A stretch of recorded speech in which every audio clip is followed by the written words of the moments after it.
जैसे मान के चलो एक ट्रेन है आपका ये,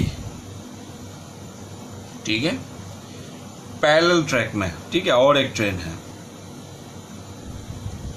तो ये हो गया अनदर ट्रेन, ठीक है।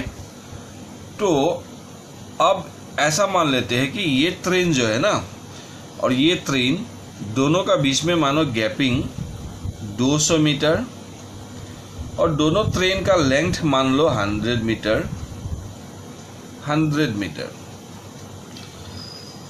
ये एक ट्रैक है, ये भी एक ट्रैक है।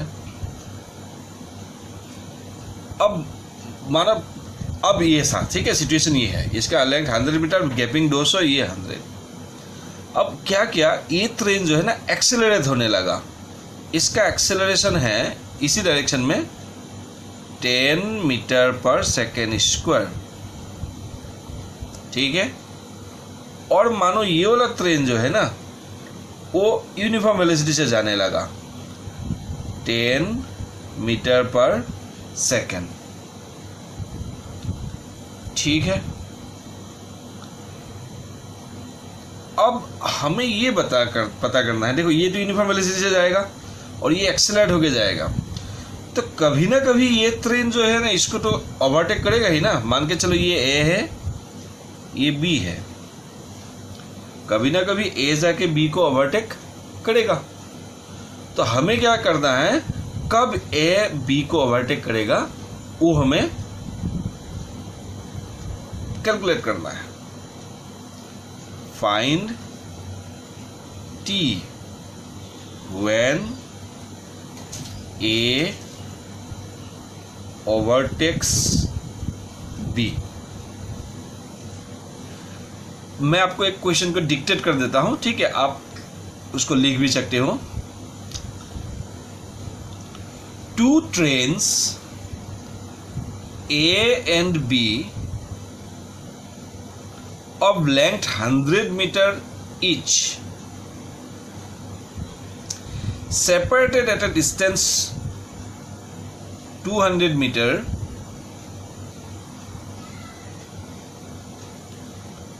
as seen in the figure starts moving in the same direction into parallel tracks. Initially A is behind B and it has acceleration 10 meter per second square,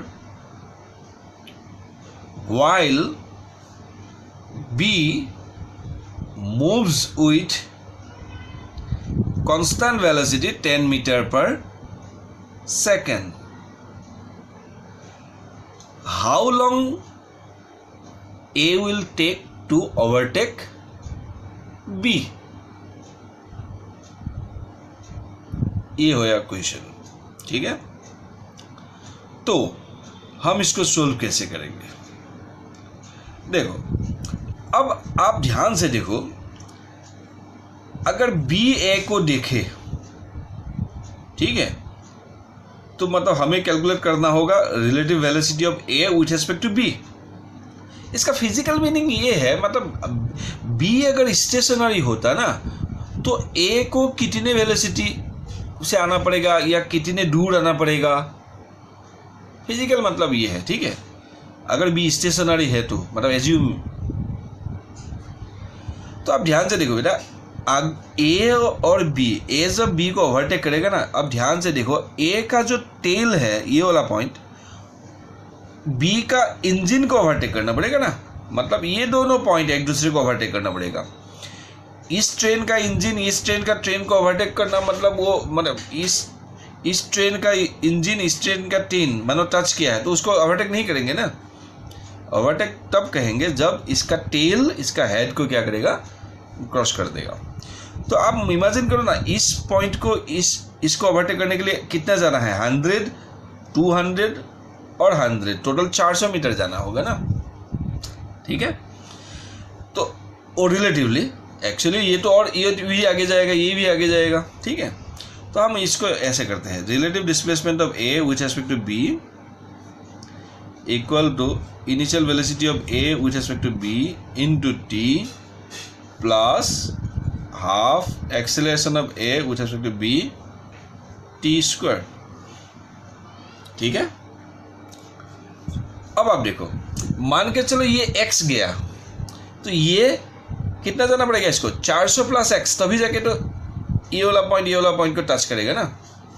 ध्यान से देखना, मानो b गोज बाय x, तो a must have to go 400 plus x, तब जाके कहीं दूसरी जगह पे वो मीट करेगा। तो हमें चाहिए एस ए बी ना, तो डिस्प्लेसमेंट ऑफ ए क्या होगा 400 प्लस एक्स माइनस, ये माइनस है आपका फॉर्मूला का माइनस है ना, S A minus S B जो था ये फॉर्मूला का। देन बी कितना गया है एक्स, बट याद रखना नहीं ये एक्स राइट डायरेक्शन में तो हमने पॉजिटिव लिया, ये भी पॉजिटिव, अगर ये ऑपोजिट डायरेक्शन में आया था ना तो ये माइनस एक्स हो जाता, ठीक है, वो काफ़ी इंपॉर्टेंट है। देन यहाँ पे आएगा initial velocity of A minus initial velocity of B. Initial velocity of A कितना है 0 minus initial velocity of B कितना है 10। अगेन मैं कह रहा हूँ ये फॉर्मूला का माइनस है, और ये ट्रेन राइट चल रहा है तो इसलिए 10 लिया +10। अगर ये ट्रेन वापस लेफ्ट साइड में आया होता ना तो इसका -10 लेना पड़ेगा, तो मतलब माइनस माइनस प्लस हो जाता है।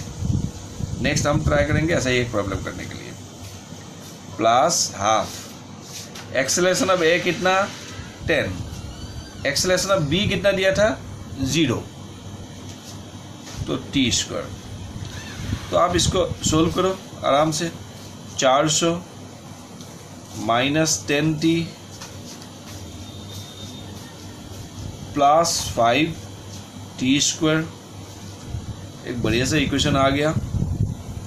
5 से सबको डिवाइड भी मैंने काट भी सकते हो। T square minus 2t minus 400 को इधर लेके जाओ,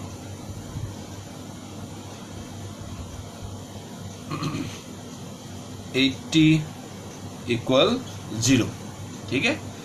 एक खूबसूरत सा आपका क्वाड्रेटिक इक्वेशन आ गया। तो आप इसको क्या कर सकते हो, सोल्व कर सकते हो।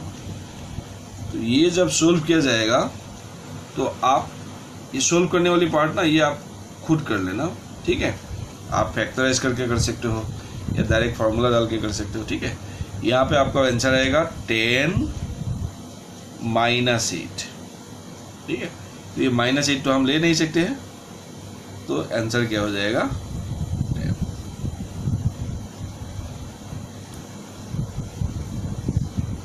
ठीक है। तो ऐसे करके हम ये पता कर लिया कि A will cross B after 10 second, ठीक है।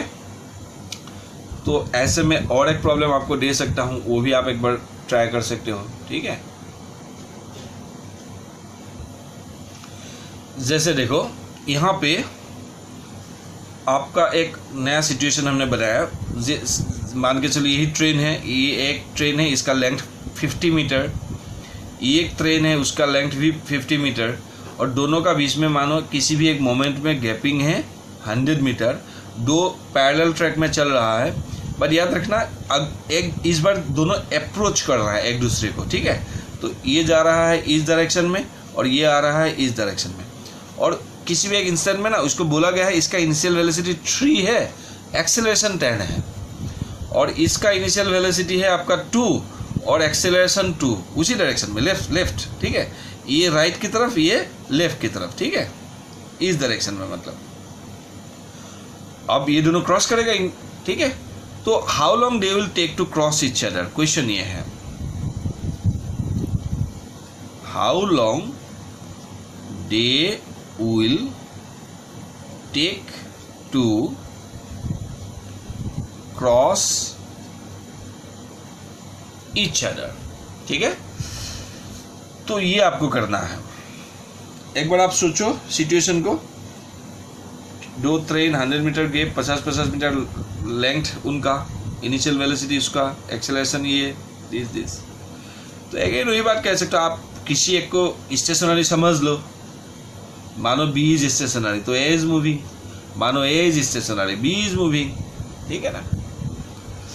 तो हम क्या करेंगे, displacement of A with respect to B equal to initial velocity of A with respect to B T plus half acceleration of A with respect to B T square, ठीक है।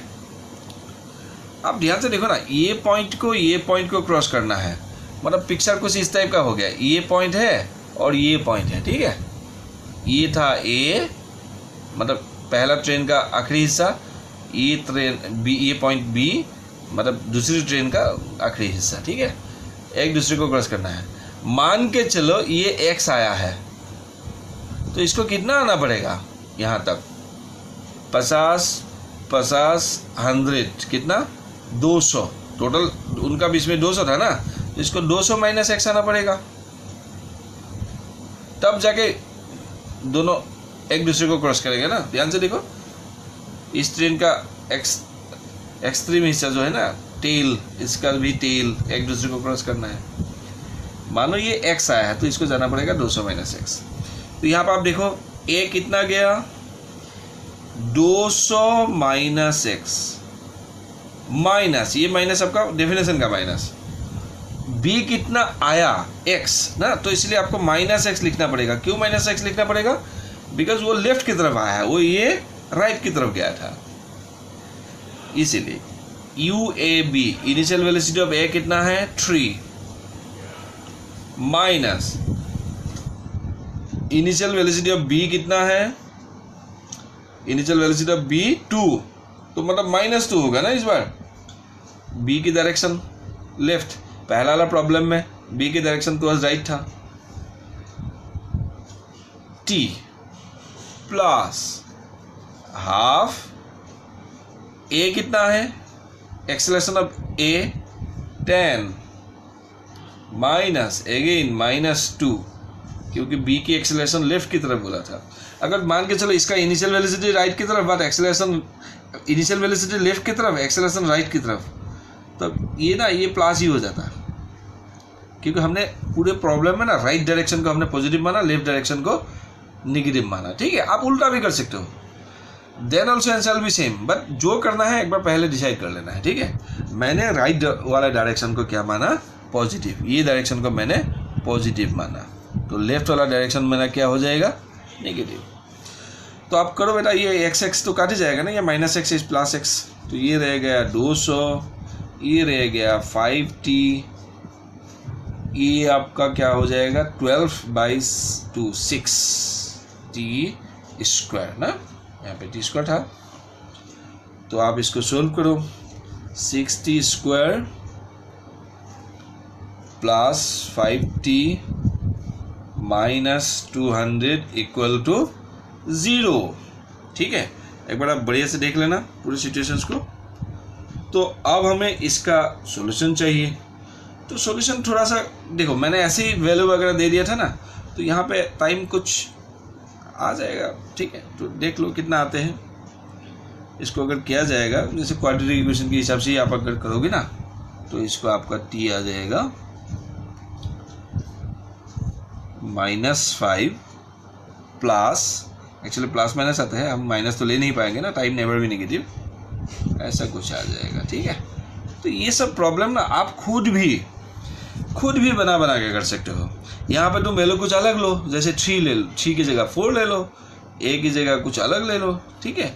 Train का length थोड़ा change कर दो, और तुम ऐसा करो, मैंने ऐसा किया कि एक्सेलरेशन भी उसी डायरेक्शन में, इनिशियल वेलोसिटी भी उसी डायरेक्शन में, और यहाँ पे एक्सेलरेशन भी लेफ्टवर्ड, इनिशियल वेलोसिटी भी लेफ्टवर्ड, थोड़ा सा चेंज कर दो इसको, ठीक है। कोई एक को करके तुम खुद करो, ऐसा ज़रूरी नहीं कि कोई एक ब्यूटीफुल आंसर आ जाए, ठीक है, बट तुम्हारा कॉन्सेप्ट जो है ना क्लियर हो जाएगा, ठीक है। तो प्रॉब्लम करने से ज़्यादा ना, प्रॉब्लम बनाने से ज़्यादा कॉन्सेप्ट क्लियर होते हैं, ठीक है। तो आप बात कर लेना, कोई दिक्कत है तो।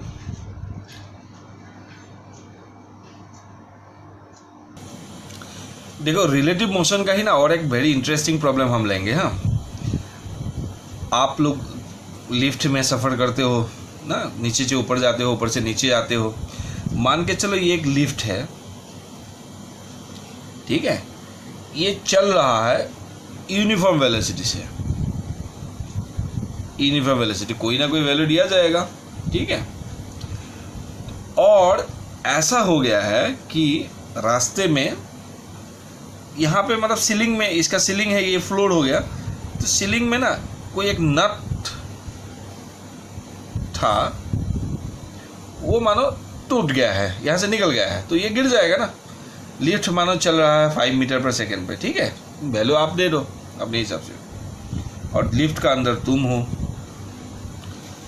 अब मेरा कैलकुलेशन ये है कि कितने समय लगेगा नाट को यहाँ से यहाँ गिरने में, मतलब वहाँ से यहाँ तक गिरने में कितने समय लगेगा, ठीक है। तो मैं एक बार डिक्टेट कर देता हूँ, आप क्वेश्चन को बढ़िया से लिख लेना। ए लिफ्ट ऑफ हाइट, कुछ भी ले लो, से 5 metre. A lift of height 5 metre moving upward with a constant velocity 5 meter per second has a nut on its ceiling. If the nut falls, how long it will take to reach the floor of the lift? If the nut falls, how long it will take to reach the floor of the lift? ठीक है। तो ये problem ना हम relative motion के concept से ना बहुत ही आसानी से कर पाएंगे। अब ध्यान से देखो, लिफ्ट चल रहा है ऊपर की तरफ, तो मतलब क्या है, नाट भी चल रहा है ऊपर की तरफ। लिफ्ट जब ऊपर चल रहा है तो नाट भी चल रहा है ऊपर की तरफ। लिफ्ट का वेलोसिटी जब 5 मीटर पर सेकेंड है तो नाट का भी वेलोसिटी 5 मीटर पर सेकेंड। लेकिन जैसे ही नाट सीलिंग से निकल जाएगा ना, तो अब लिफ्ट का साथ उसका कोई रिलेशन नहीं है, और वो ग्रेविटी की वजह से क्या होगा, एक्सेलरेट होगा। तो आप देखो, ये मानो नाट है, तो ये चल रहा था ऊपर की तरफ, जैसे नाट सीलिंग से निकल गया ना, तो अब इसका वेलोसिटी 5 है, ग्रेविटी इसको नीचे खींच रहा है कि नहीं। तो ये नाट क्या करेगा, पहले 5 की वजह से ऊपर चलेगा, देन 5 घट के 0 होगा, देन वापस आएगा, याद रखना, नीचे आएगा। तो भले ही ये वाला मैंने आदमी को लग रहा है nut is falling down, but actually मतलब कोई एक आदमी मानो बाहर है, वो अगर देख रहा है तो वो नाट को नीचे आते हुए नहीं दिखेगा, पहले नाट ऊपर जाएगा देन वापस आएगा। ऊपर क्यों जाएगा, क्योंकि उसका पास ऑलरेडी वेलोसिटी था 5 मीटर पर सेकेंड, पहले उसको घटाना पड़ेगा ना। जैसे मान के चलो, इसको मैं अगर छोड़ दूँ तो ये नीचे गिरा, लेकिन मैं अगर इसको ऐसे ऊपर आते छोड़ दूँ ना, जिस समय मैंने छोड़ा था उसको, उस समय वो नीचे नहीं गिरा है, मैंने छोड़ा तो पहले वो ऊपर आया, छोड़ने के बाद भी, क्योंकि मैंने उसको ऐसे लाते हुए ना ऊपर की तरफ एक वेलोसिटी दे दिया था ना, ऐसे करके, तो ये ऊपर जाके देन नीचे आया, ठीक है। तो ऐसा, तो कितना, और तब तक ये लिफ्ट का फ्लोर भी ऊपर आ चुका होगा, तो हमें पता करना है कि कितने समय में वो मतलब फ्लोर को टकराया, ठीक है। तो ये करने के लिए हम क्या कर सकते हैं,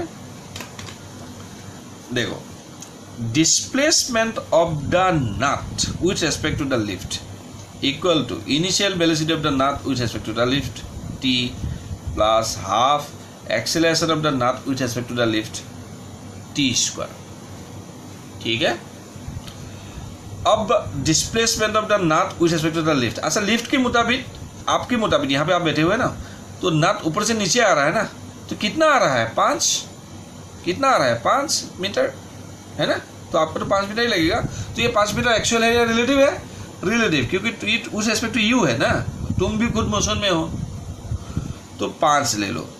मतलब मैं सजेस्ट करता हूँ आपको ये -5 लेना, मतलब तुमने डिसाइड कर लिया कि नीचे की तरफ अगर कोई क्वांटिटी होगा उसको हम क्या मानेंगे, नेगेटिव, तो ऊपर की तरफ जो क्वांटिटी होगा वो क्या होगा, पॉजिटिव। तो मतलब मैंने मैं क्या मान लिया, ये वाला डायरेक्शन को नेगेटिव और ये वाला डायरेक्शन को पॉजिटिव मान लिया मैंने, ठीक है। आप उल्टा भी कर सकते हो, displacement of lift with respect to nut भी कर सकते हो, आंसर सेम आएगा, और लिफ्ट ऊपर की तरफ जा रहा है तो इसीलिए वो प्लस हो जाएगा तब, but final answer will be remaining same. अब यहाँ पे देखो इनिशियल वेलोसिटी ऑफ द नाट का इनिशियल वेलोसिटी 5 होगा ना बेटा, ऊपर की तरफ है, तो इसलिए +5 मैंने लिया क्योंकि वो लिफ्ट का चार्ज जा रहे थे। ये फॉर्मूला का माइनस आपका जो डेफिनेशन का।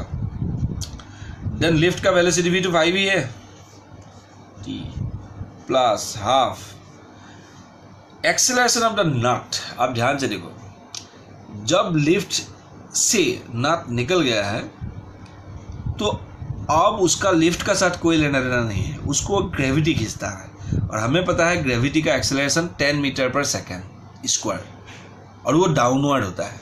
कि क्या होता है? डाउनवर्ड, क्योंकि gravitational acceleration is always downward. और मैं उसको यहाँ पे निगेटिव लूँगा, क्यों? क्योंकि मैंने डाउनवर्ड डायरेक्शन को निगेटिव मान लिया, तो ये हो गया है displace acceleration of the nut minus acceleration of the lift, वो 0 है। क्यों 0? बोला गया था यूनिफॉर्म वेलोसिटी से लिफ्ट जा रहा है, t²। अब आप इसको सोल्व करो, -5 इक्वल्स, ये पार्ट तो 0 ही हो गया, ये आ जाएगा -5t², तो t इक्वल टू कितना आ गया?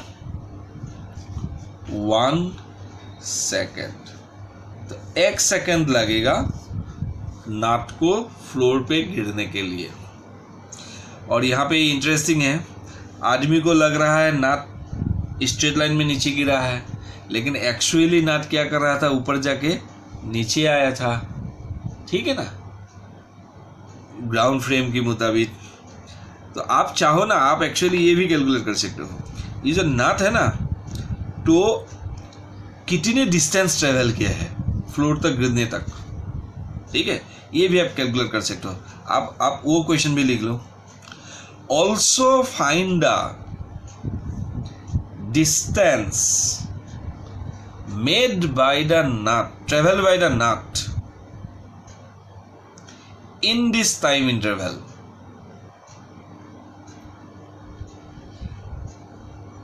Also find the distance travel by the nut in this time interval, मतलब 1 सेकेंड में। तो उसके लिए आपको क्या करना पड़ेगा? ध्यान से देखो, नट ऊपर की तरफ चल रहा था 5 मीटर पर सेकेंड से, और ग्रेविटी इसको खींच रहा था 10 मीटर पर सेकेंड स्क्वायर से, तो कभी ना कभी तो इसका वेलोसिटी जाके 0 होगा। मानो यहाँ पे वेलोसिटी 0 हो गया, तो आप लिखो v equal to u plus a t. ये रिलेटिव का क्वेश्चन नहीं है, आप डायरेक्टली कर सकते हो इक्वेशन में मोशन लगा के। 0 5 माइनस टी इंटू टी, इसको t1 ले लो, तो t1 इक्वल टू क्या आएगा? हाफ। मतलब क्या हुआ बेटा? आधा सेकेंड में वो हाईएस्ट पॉइंट पहुंचा जहां वो रुक गए थे, देन वापस आए। तो 1 सेकेंड में आधा सेकेंड ऊपर जाने में लगा, तो आधा सेकेंड नीचे आने में लगेगा ना। तो ऊपर जाने के लिए कितना दूर गया है वो, ठीक है, ये कितना है? S1 ले लो इसको, तो आपका S1 कितना आएगा? मैं फिलहाल इसको यहाँ रब कर देता हूँ। तो S1 कितना आएगा? ये S1 जो ऊपर गए थे, तो S1 equal to ut 1 plus half a t1 square 5 into half plus half -10। Downward को हमने बार बार हम माइनस ले रहे हैं, ठीक है। तो इसको थोड़ा सॉल्व करो, कितना आएगा? ये आ जाएगा आपका कैलकुलेट करके -5/4, ठीक है। कैलकुलेशन पार्ट आप खुद कर लेना। देन ये वापस भी तो आएगा, ये S2। तो वापस आते समय आप इनिशियल वेलोसिटी यहाँ 0 ले सकते हो। T2 याद रखना, T2 हाफ होगा, ये वाला हाफ नहीं। टोटल था 1 सेकेंड में हाफ चला गया, तो बाकी जो हाफ बचा ये हाफ है यहाँ पे T2 की जगह, ठीक है। तो यहाँ पे 0 -10 हाफ स्क्वायर, ये आ जाएगा -5/4। बराबर ही आ रहा था, वो अलग बात है, ठीक है। तो मतलब ये माइनस का मतलब है ऊपर नीचे से आ रहा है, तो डिस्टेंस इक्वल टू क्या होगा,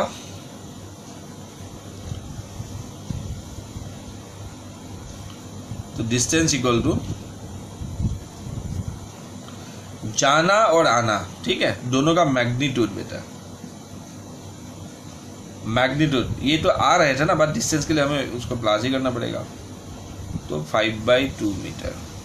अगर डिस्प्लेसमेंट पूछा होता तो